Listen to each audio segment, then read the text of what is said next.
Fala galera, beleza? Estamos de volta com Só na Resenha. O Barba Cabelo e Resenha ficou lá em 2019 e a gente volta agora com Só na Resenha. E o primeiro convidado será o Herbert Conceição, que vai bater um papo aqui com a gente, que vai resenhar aqui com a gente em espaço novo, se vocês perceberem aí, ó. Blue Barber, aqui no Costa Azul, nossos parceiros Rafael e o Adson, os caras abriram aqui o espaço da barbearia pra gente e a gente vai gravar aqui a partir de agora. Valeu Rafa, valeu Adson, tamo junto! E você que não é inscrito no canal, se inscreve aí, dá aquela curtida e eu peço pra vocês, comentem pra gerar aquele engajamento. E rapaz, o Resenha na Rede voltou e voltou com moral. A gente está recebendo aqui no Só na Resenha, Herbert Conceição, campeão olímpico, Olimpíada lá no Japão. Ele que é da família Conceição, tô brincando, nada disso, a gente vai conversar mais sobre isso mais na frente. Herbert, muito obrigado por aceitar o convite e participar aqui com a gente do site Resenha na Rede, na nossa entrevista, no nosso papo. Eu que agradeço a oportunidade de estar fazendo parte desse bate-papo, dessa entrevista bacana aqui no Resenha na Rede. Então vamos resenhar. O papo Papo não, só resenha, só na resenha. Herbert, antes de falar de Olimpíada, antes de falar de futuro, antes de falar de tudo isso, eu quero saber como é que Herbert Conceição, um garoto, como é que o garoto foi parar no boxe? Rapaz, o garoto sempre foi esportista. Já jogou futebol, já fez capoeira. Depois começou a gostar de luta, de tanto assistir passou a gostar. E praticou jiu-jitsu, né, 2012 a 2013, 2011 a 2012, iniciozinho de 2013. Chegou a ser faixa azul, foi? Exato, parei na faixa azul. Quando eu cheguei na faixa azul tive que parar porque paralelamente estava praticando boxe. E depois que eu disputei minha primeira competição em 2013, eu me apaixonei pelo boxe, decidi seguir carreira exclusiva no boxe e deixei de lado o jiu-jitsu. Mas você era um menino agressivo e a mãe e o pai botou? Como é que foi essa história? Todo mundo pergunta. Eu dei um pouquinho de trabalho, assim. Fui brigão mais com os meus amigos próximos e mais na escola, mas não era tão problemático, não. Dava um trabalhinho de leve, mas acho que eu fui um bom filho na infância. A gente já conversou aqui com Adriana Araújo, com Robson Conceição, com o mestre Luiz Doria, a gente já bateu um papo aqui também. E você é formado lá no projeto do professor Luiz Doria. Conta um pouco como foi sua chegada lá, se você já chegou chamando a atenção, ou se você demorou um pouquinho, como foi sua chegada e como é que Luiz Doria percebeu que você era um cara diferente. Olha, eu treinava jiu-jitsu e boxe na época, em uma academia lá em Nova Brasília, né, professor Davi, e ele foi ex-atleta da Champion. E quando eu disse para ele que eu tinha vontade de ser atleta de competição, não só de treinar para aprender ou para autodefesa, ele me levou para a Champion, que era uma academia onde eu teria a oportunidade de me desenvolver e treinar com outros atletas de alto rendimento. E quando eu cheguei praticando boxe e jiu-jitsu e inicialmente para, sei lá, tentar talvez MMA, eu não tinha disputado nenhuma competição ainda. E o professor Doria viu logo que eu era um menino muito talentoso, né? Não só o Doria, mas o Marquinhos também, que é outro treinador da Champions, seu filho, Luiz Doria Júnior. Viram que eu era um moleque talentoso pro boxe, né? E talvez no MMA pudesse apagar até o brilho que eu poderia ter no boxe. E eles falaram, calma, vamos tentar o boxe primeiro também, você é um cara talentoso. E quando eu disputei minha primeira competição não deu outra, fui campeão e decidi seguir exclusivamente o boxe. Isso que eu ia falar, a gente quando vai olhar sua biografia, né, a gente vê biografia, um cara com 23, 24 anos com biografia. Quando a gente vai olhar sua biografia, a gente vê que você, na sua primeira competição, você já ganhou, né? Foi Campeonato Brasileiro, que foi Campeonato Baiano, que foi essa? Foi brasileiro. Foi o Campeonato Brasileiro que você disputou. E você não ganhou só um, né? Foram vários campeonatos brasileiros que você conquistou, né? Todos que eu disputei, 2013 a 2020, exceto 2019 que eu não participei.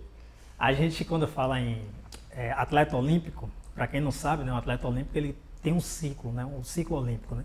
Nesse período que você teve aí, do ciclo olímpico do Rio, Olimpíada do Rio até a Olimpíada do Japão, você foi preparado para chegar bem na Olimpíada do Japão, né? Você chegou no pódio pan-americano, sul-americano, mundial e foi chegando no pódio de tudo ali, muita gente falando, ele não é favorito nas Olimpíadas não. Como é que o cara não é favorito? O cara chegou no pódio em tudo. Mas me fala como foi essa preparação desse ciclo aí, esse ciclo olímpico, e como é para o atleta se preparar para isso. Você já tinha na mente que ia participar da Olimpíada ou não?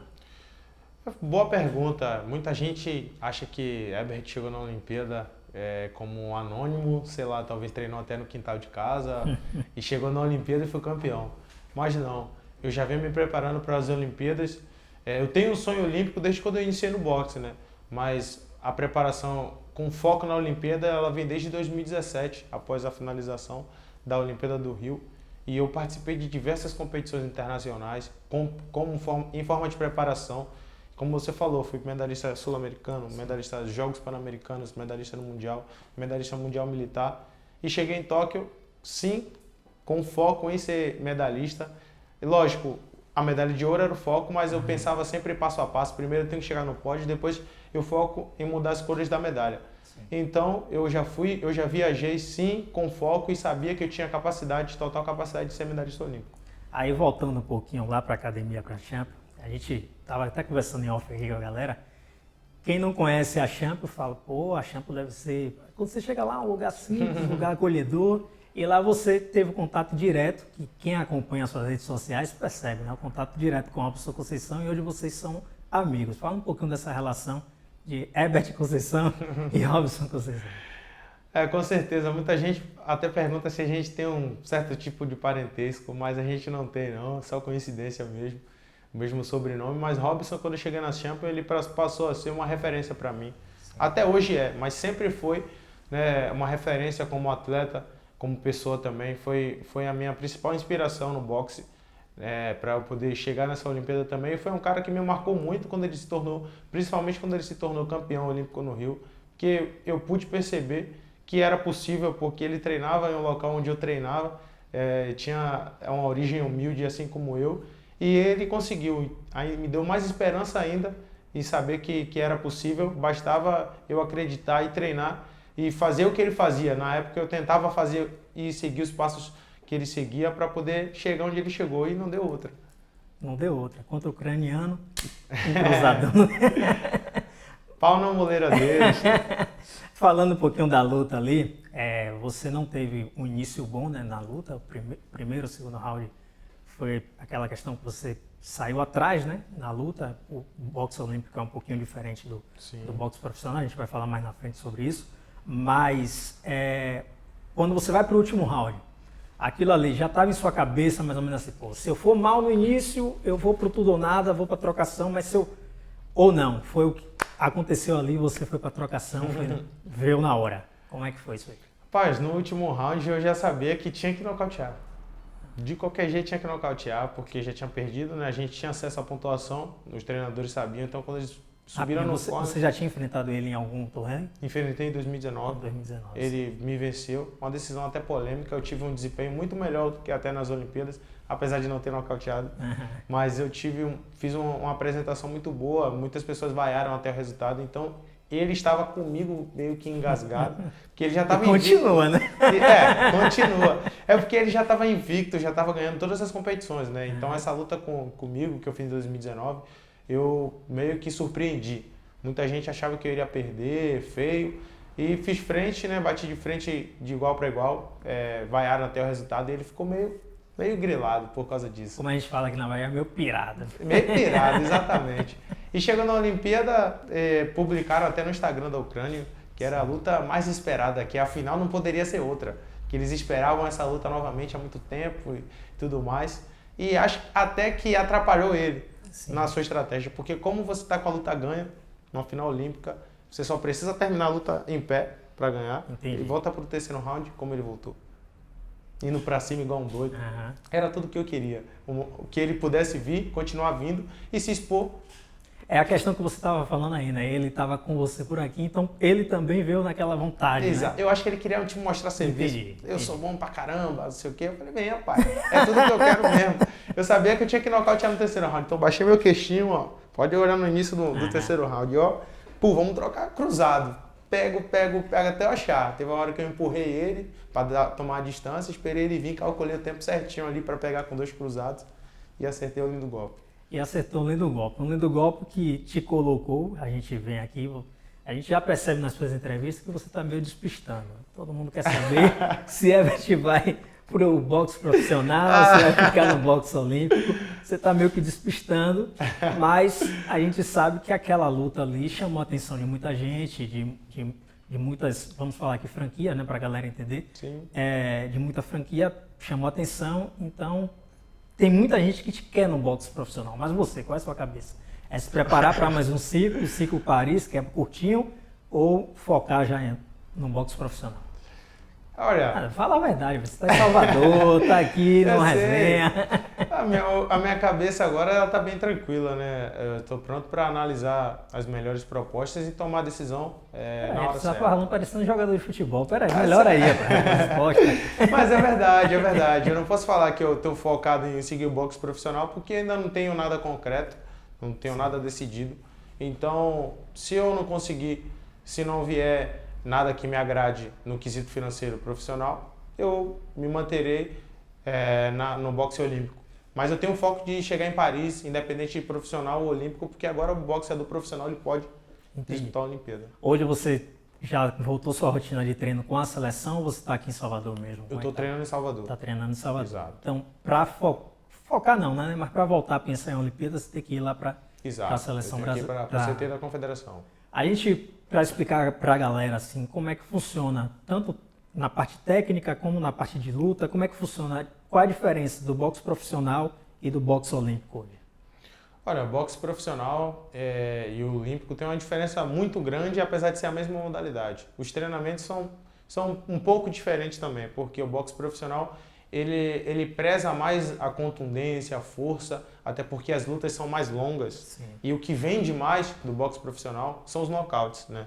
Então, por isso a gente vê muita luta de nocaute no boxe profissional, as luvas são um pouco menores, o número de rounds são maiores, no boxe olímpico só são 3 rounds, e não há muito nocaute, não porque os boxeadores olímpicos eles não têm punch, mas é porque a gente prioriza mais a intensidade, né, a pontuação, porque só são 3 rounds. Sim. Então, se eu ficar tentando mirar, achar um golpe para nocautear, eu posso perder um round, e perder um round é praticamente entregar a luta. Entendi. Então, tá um pouquinho da diferença aí, a pontuação é basicamente a mesma agora, os juízes julgam o round e quem for melhor tem a pontuação de 10 pontos, quem perdeu a pontuação de 9 pontos. Mas como falam os mestres, né? Não deixe na mão do juiz. Exatamente. Se puder, acaba logo.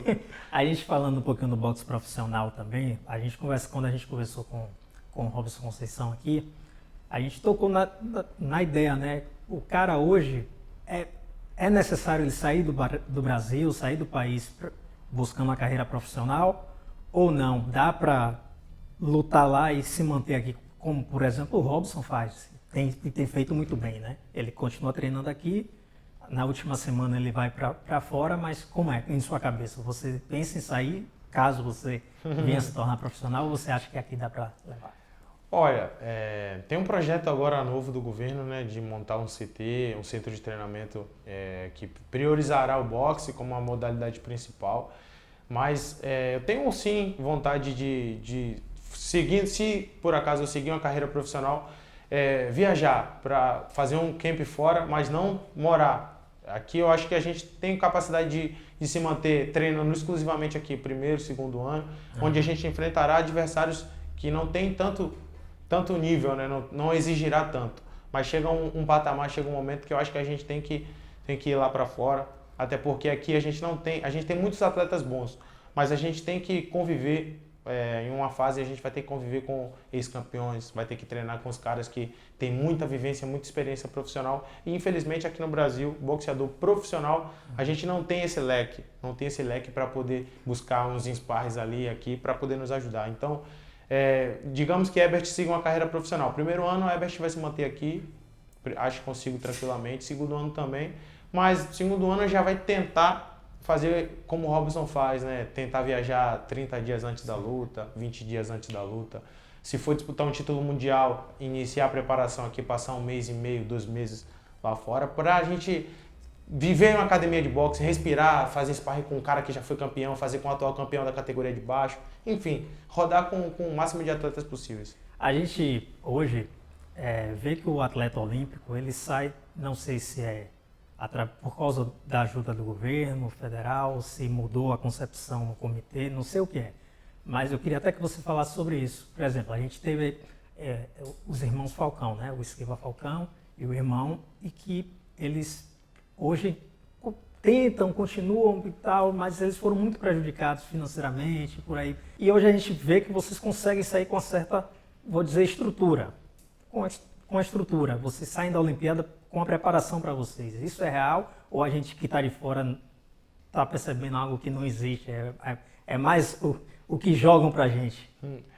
Olha, eu acho que tem muitas coisas assim que até vocês podem não saber, mas o atleta, quando ele é medalhista olímpico, reconhecimento, não vou dizer que são dos melhores, né? Uhum. Mas, tipo assim, quando você tem uma medalha olímpica, você consegue um contrato bom no boxe profissional. Então, hoje, por mais que a situação não seja favorável para os irmãos Falcão, por exemplo, mas o Esquiva ainda tem contrato com a maior promotora de boxe profissional do mundo, que é a Top Rank. A Top Rank, né? Entendeu? Então, talvez, não que seja isso, talvez eles não tenham entregue, não entregaram o produto que a Top Rank queria. E talvez o Brasil não ajudou também a formar um novo ídolo, né, no boxe, para que a população brasileira consumisse o boxe profissional, para que quando eles lutassem a gente comprasse pay-per-view e valorizasse o atleta. A gente meio que parou com o Popó, né? Popó foi o último cara que a galera parava para ver uma luta de madrugada. No boxe a gente não teve mais isso, né? Exato. Então eu acho que o que faltou também foi um investimento midiático aqui, né? Para que a gente pudesse ver, para que a gente pudesse conhecer e passar a consumir. E também não vou tirar a culpa, né? Talvez eles talvez não entregaram o produto que a Top Rank queria, talvez não fizeram apresentações a nível da exigência deles, mas o Esquiva ainda tem contrato, o Esquiva tem lutas importantes pela frente, acho que ainda tem tempo de poder fazer diferente, estou na torcida para que dê tudo certo para ele e espero, se por acaso vier a seguir o caminho que eles seguiram, possa fazer a diferença assim como o Robson fez. Você ainda não cravou, você vai pro profissional, até porque você é um cara novo, se encerrar o próximo ciclo olímpico, você ainda encerra com ele bem novo, bastante novo, podendo trilhar o que você quiser, até outro ciclo olímpico, claro, mas tiveram duas competições agora, né? Teve o Mundial Militar e teve a competição na Sérvia. Isso. E você não disputou nenhuma das duas, isso já é um prenúncio que você não vai para... Tô querendo te pegar na curva. Não, é porque assim, para quem não sabe, vou até mostrar. Eu tenho uma mão bem machucada. Mostre de longe, na moral. Eu tenho a mão direita bem machucada e me atrapalhou muito durante o ciclo. Eu deixei de lutar semifinais, por exemplo, e finais de competições internacionais por conta da minha mão. E eu, tinha a meta de uma competição fazer 3 lutas. Quando eu atingia as 3 lutas, eu abandonava a competição para não lesionar ainda mais minha mão. E para a Olimpíada eu viajei e apliquei infiltração no dia que eu viajei para Tóquio. A médica foi em casa lá às 7 da manhã, aplicou a medicação aqui, em toda a articulação da minha mão, para que eu pudesse viajar e lutar sem dor. E quando eu voltei, o meu dever já tinha sido cumprido. O meu foco era a Olimpíada. E quando eu voltei, ainda sabendo que o calendário estava cheio, eu me dei esse tempo de poder parar e curtir a medalha de ouro um pouquinho, né? Eu queria curtir minha mão e tratar, eu queria curtir a minha folga, né, minhas férias e tratar a minha mão, mas eu não tive muito tempo de curtir não. Mas tratei minha mão e não poderia me dar o luxo de viajar como campeão olímpico para um mundial militar e um mundial civil destreinado. Entendi, claro. Até porque um resultado ruim poderia vir, né, ou não. Exatamente. E aí a história também muda no e o sarrafo aqui. O sarrafo está aqui agora. O cara ser abatido é você, não é mais ucraniano, é você que está lá. A cabeça que quer arrancar é Eu queria falar com você, você disputou os Jogos Olímpicos no meio da pandemia. Como foi lá, na vila, né? A galera, todo mundo costuma falar muito bem de movimento, de festa, mas vocês não puderam ter nada disso, cara. Como é que foi lá? Olha, foi bem diferente. Eu, apesar de não ter participado de uma Olimpíada, mas eu participei de competições que envolviam vilas, né? Já participei de Jogos Pan-Americanos e Jogos Mundiais Militares, que são competições similares, né? O convívio ali, várias modalidades, vila, tudo mais. Eu me reservei a ficar no quarto. Sim. Por exemplo, eu me restringi a quarto, refeitório e competição e local de treinamento. até porque eu tinha um objetivo, e não queria que nada me desviasse o foco, nada tirasse o meu foco, independente de ter Covid ou não, eu iria fazer a mesma coisa, iria ter o mesmo comportamento. Primeiro, como eu falei, para não perder o meu foco. Segundo, que imagina você se preparar mais de 4 anos, 5 anos, né, quase, chegar por um descuido, por sair, por ir andar de bicicleta na vila, ou por ir pro final da vila na lá, escada ali. por fazer uma resenhazinha e tropeçar ou testar um positivo. Ainda tinha essa situação, né, de que não podia testar.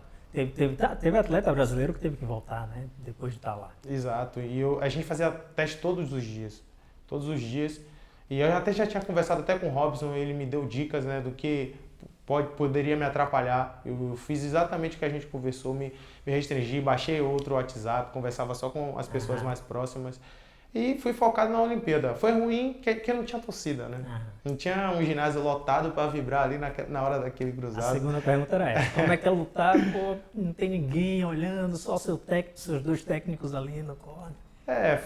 Foi difícil. Seria muito mais especial se tivesse a torcida, se o ginásio tivesse cheio. Mas o pessoal que esteve presente, o pessoal da modalidade, o pessoal do comitê também, fez uma festa bacana, o pessoal da imprensa também brasileira invadiu aquele ginásio na final, e quando eu dei um cruzado, meu irmão, aquele ginásio tinha, sei lá, 30 pessoas, parecia que tinha 2.000 pessoas. Massa. A gente tá falando de Olimpíada, e eu quero falar também sobre uma questão que eu acho que foi o ouro olímpico que proporcionou isso a você. Hoje você é o embaixador do seu time do coração. Por sinal, a camisa ficou muito bonita, viu? A camisa lá do lançamento ficou muito bonita. Mas como é para você, que é torcedor do Bahia, vive a Fonte Nova, como receber esse convite do Esporte Clube Bahia de ser embaixador do Bahia? Foi um momento muito especial para mim. Eu que sou Bahia desde pequeno, sempre fui Bahia, sempre tive uma vida de torcedor, sofria, independente de estar em Salvador, em São Paulo. São Paulo, o Bahia jogava, sempre estive lá.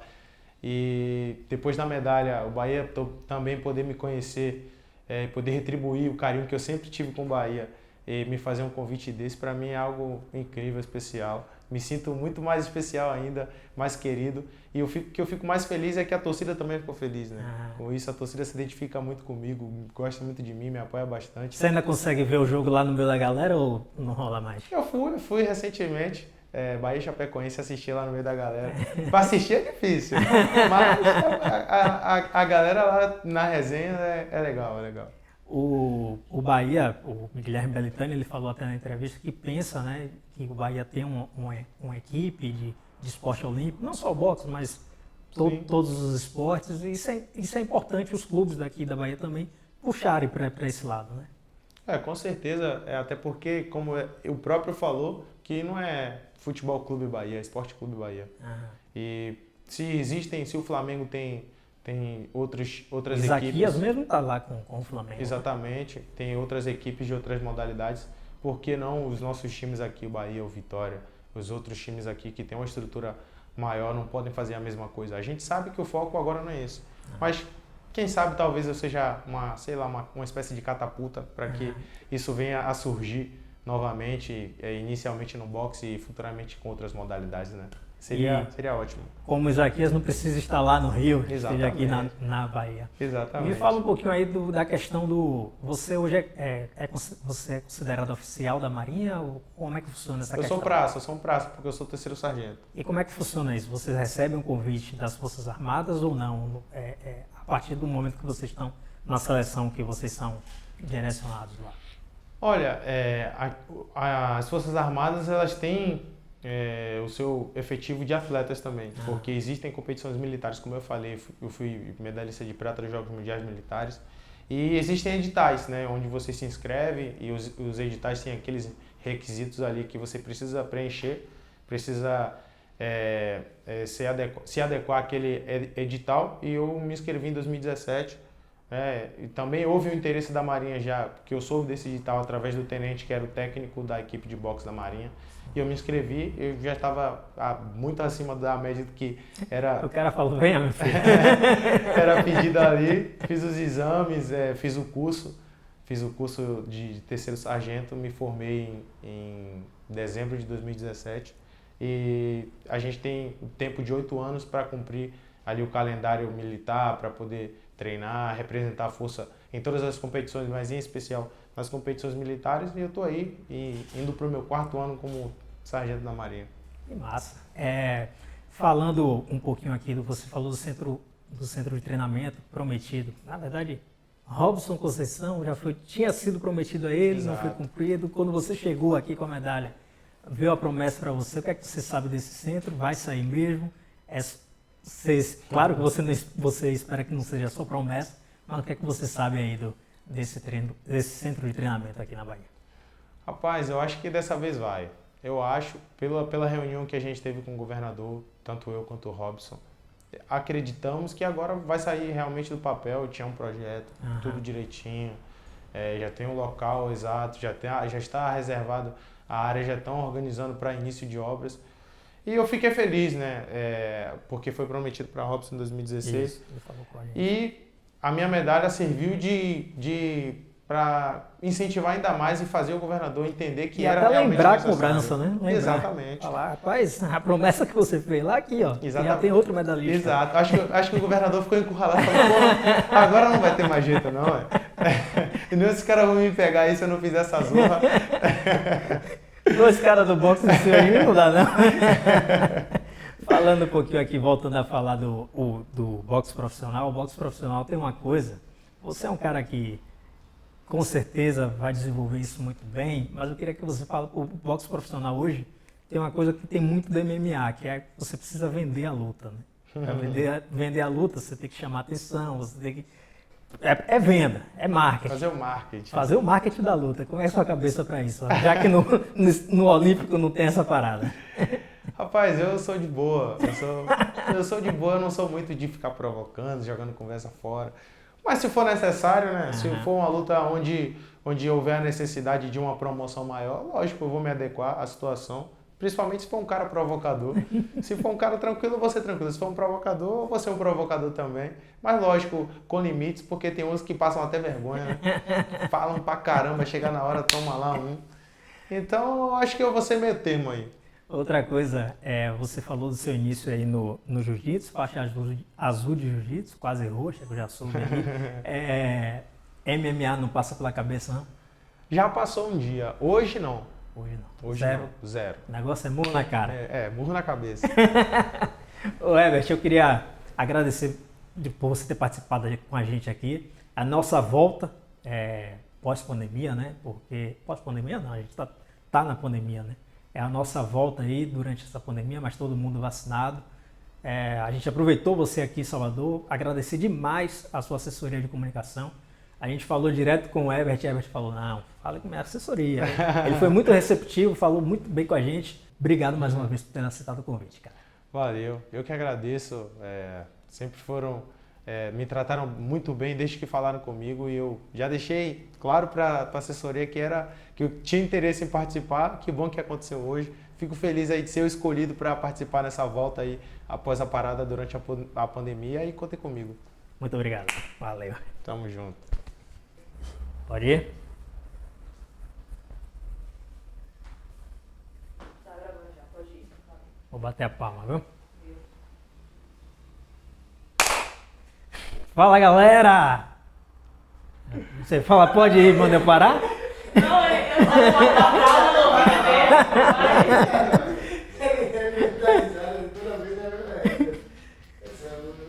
1, 2, 3.